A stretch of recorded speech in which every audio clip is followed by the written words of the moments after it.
છોટાઉદેપુર જિલ્લાના નસવાડી તાલુકા સેવા સદન ખાતે ડિજિટલ ગુજરાતમાં છોટાઉદેપુર જિલ્લાના નસવાડી તાલુકાની પ્રાથમિક શાળાઓમાં શિક્ષકોની ઘટ, વિદ્યાર્થીઓ ટ્રાન્સપોર્ટેશન સુવિધા પણ બંધ તેમજ શાળાઓના ઓરડાની હાલત પણ જર્જરિત। આ બાબતે નસવાડી જય આદિવાસી મહાસંઘ દ્વારા મામલતદાર મારફતે રાજ્યપાલ તેમજ મુખ્યમંત્રીને સંબોધેલ આવેદનપત્ર પાઠવવામાં આવ્યું હતું।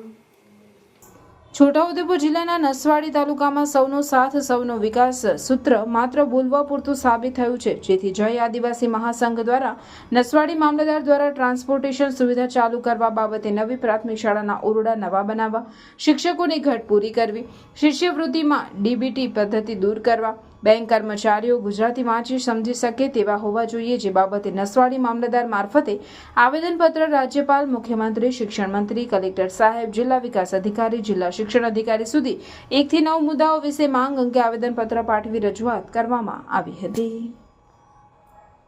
તો આના માટે અમે કંઈક ને કંઈક તો કરવું પડશે આપણા સમાજના માટે, એમ કરીને અમે એકત્ર થઈને ચર્ચા કરી પછી આયોજનપત્ર આપવા માટે મામલતદાર શ્રીને આવ્યા છે અને આયોજનપત્રો રાજ્યપાલ શ્રી સુધી પહોંચાડે અને શિક્ષણ મંત્રી સુધી ત્યાં પણ પહોંચાડે અને મુખ્યમંત્રી ત્યાં પણ પહોંચાડે એવી અમારો જે પ્રયત્નો છે। તો અમે તો એવું વિચારી રહ્યા છે કે સરકારનો પૂર્વ ષડયંત્ર લાગે છે અમને શિક્ષણથી વંચિત રાખવાનો।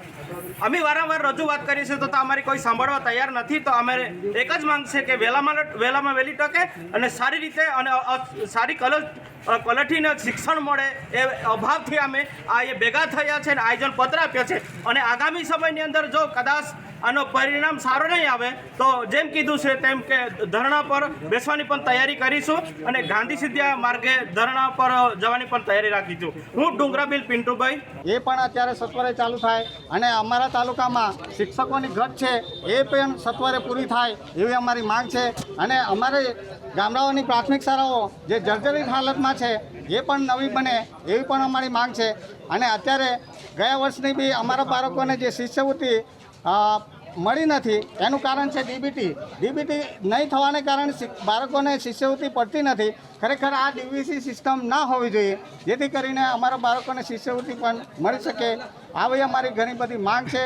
જો આ અમારી માંગ નહીં સંતોષાય ટાઈમસર તો અમે ગાંધી ચિંતા માર્ગે આંદોલન કરીશું એવી અમે સરકારને ચુસ્તપણે જાણ કરીએ છીએ। ખરેખર અમારા જે મુદ્દા છે 10 મુદ્દા એને ધ્યાનમાં દોરીને સરકારે સત્વરે અમારા માંગ મુજબ કામ પૂરું કરે એવી અમારી માંગ છે। જય આદિવાસી, જય જોહાર। મારું નામ ભીલ અરવિંદભાઈ વિઠ્ઠલભાઈ, રહેવાસી આનંદપુરી, જય આદિવાસી મહાસંઘના પ્રમુખ।